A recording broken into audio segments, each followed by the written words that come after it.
When the media isn't promoting the latest polling results or selling never-ending wars, you can probably find them hyping potential pandemic outbreaks of the newest diseases.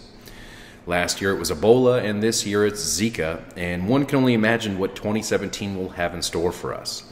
But fear not, the government has agencies like the CDC and the Department of Health and Human Services to keep Americans safe, right? In fact, there's a World Health Organization that will keep the whole world safe, right? Well, after the 2015 Zika outbreak in Brazil, the media promptly went to work stoking the flames of fear, and the World Health Organization declared the Zika virus and its suspected link to birth defects an international public health emergency. The World Health Organization declaring a global health emergency. The Zika virus. This as officials in Florida race around the clock to try and stop the spread of the virus. The Zika virus continues to be a problem. So what is the threat of the Zika virus? Well, according to the CDC, a Zika infection during pregnancy can cause serious birth defects and is associated with other pregnancy problems. Now, one birth defect that the CDC claims is directly attributed to the Zika virus is microcephaly, which is a birth defect where a baby's head is smaller than expected and their brains do not develop properly. Now, according to the International Business Times, the first newborn baby died last month in Texas from Zika-linked microcephaly. Now, they reported that the newborn's mother was pregnant when she traveled to El Salvador, where she contracted the disease, which infected the fetus. Now, remember, though, the World Health Organization has not confirmed a definitive link between Zika and microcephaly. They only have suggested it at this point. Now, microcephaly is most often caused by genetic abnormalities that interfere with the growth of the cerebral cortex during the early months of fetal development. And it's associated with Down syndrome, chromosomal syndromes, neurometabolic syndromes, and babies can be born with microcephaly if their mother was abusing drugs or alcohol during the pregnancy. I'm not saying that that was the case there in Texas, but it just goes to show it's not definitive that it's the Zika virus at this point. So the Zika virus has been named the primary suspect in the increase of microcephaly cases, especially in Brazil. Now, the New England Journal of Medicine published their preliminary results of a study of pregnant Colombia women infected with the Zika virus. Now, the study claims that out of all the infected women tested, there were 0 cases of microcephaly. Now, the study was conducted by the New England Complex Systems Institute, and they considered the alternative that the insecticide being used in Brazil that's being added to the drinking water for mosquito control may actually be the cause of their microcephaly problem, not Zika. Actually, Brazil is the global leading consumer of pesticides. But never mind all that, back to the Zika freakout, right?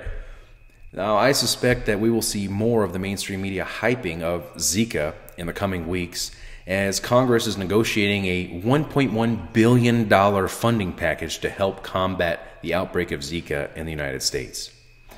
Now, the National Health Institute has already begun human vaccine trials for the Zika virus, and Cambridge biotech firm Moderna Therapeutics already has been awarded an $8 million federal grant to accelerate the development of the vaccine for Zika virus. Now, meanwhile, the CDC and the Department of Health and Human Services is amending its domestic and foreign quarantine regulations to best protect the public health of the United States. Now, they state these amendments are being proposed to aid public health responses to outbreaks of communicable diseases such as Ebola, MERS, and measles, as well as the ongoing threat of other new or re-emerging communicable diseases. Here's a list of the known communicable diseases. So over here at regulations.gov, you'll find the comment section for the proposed amendments I'll be showing you here in a moment, and you'll see that there's over 1,000 comments here, and I haven't seen any that are in support of these proposed amendments. But there has been a lot of this oversteps the boundaries of protecting our country, this is not right, and goes against everything this country stands for. Absolutely not, unbelievable, unacceptable. This is unconstitutional, a violation of our constitutional rights. Absolutely not. No forced vaccinations, and the CDC can go to hell. So there's a lot of that. You'll get the idea. So let's take a look at what's got everyone so fired up. Now, this document states that the proposed provisions allow the Health and Human Services and the CDC to enter into an agreement with an individual, upon which the terms are dictated by the Health and Human Services and the CDC, indicating that the individual agrees to any of the public health measures authorized, including quarantine, isolation, conditional release, medical examination, hospitalization, vaccination, and treatment. Now, they mention reaching an agreement there. However, they go on to state that individuals who decline to enter into such agreements will not face criminal or other penalties. However, individuals who violate the terms of the agreement or terms of the federal order for quarantine, isolation, or conditional release, even if no agreement is in place between the individual and the government, he or she may be subject to criminal penalties as described in Section 7019. Which goes on to state you'll be fined and imprisoned. And now I completely understand the need to have a plan in place to keep the public safe. It makes total sense.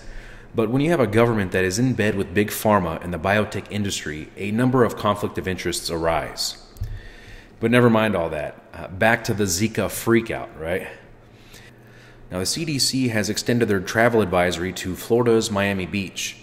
The weapon of choice to battle the Zika mosquitoes is NAILID, and the aerosol spraying as well as the door-to-door operations on the ground have already been underway. Even the sports stadium in Miami is getting the full-on Zika treatment. Now, according to the same EPA that said the 9/11 dust was safe, they also stated that NAILID poses no risk to people. But according to the Journal of Pesticide Reform, NAILID has all sorts of damaging health effects, not only to people, but to animals and insects as well. Now, the report even states that the effects on human reproduction system includes brain damage. And looking over this, it appears to have other similar symptoms of microcephaly as well, which Zika is being blamed for, and is the whole reason they are spraying this potentially dangerous neurotoxin in the first place, which is being blamed for killing millions of bees. So it's just a big mess. Now, for those who say that protesting doesn't change anything, people have been protesting the spraying for the Zika mosquitoes in Florida. And due to this public backlash, the spraying has been placed on hold, at least temporarily. Now, I'm not saying Zika is good or bad, but I am seeing a situation being hyped up just like many others before this. And I see motive. I see a big motive. Billions of dollars that could be made while potentially restricting people's freedoms.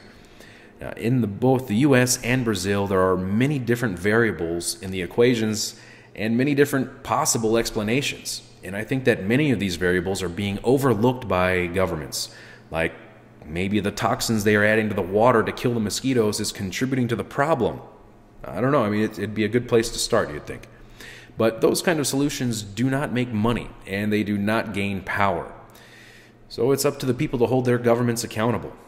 Now, Newsbud is a crowd-funded media organization, so that makes us accountable to our supporters. So if you like this information, share it. If not, let us know. Be sure to follow us on Twitter, subscribe to our YouTube channel, reporting for Newsbud. This is Spiro.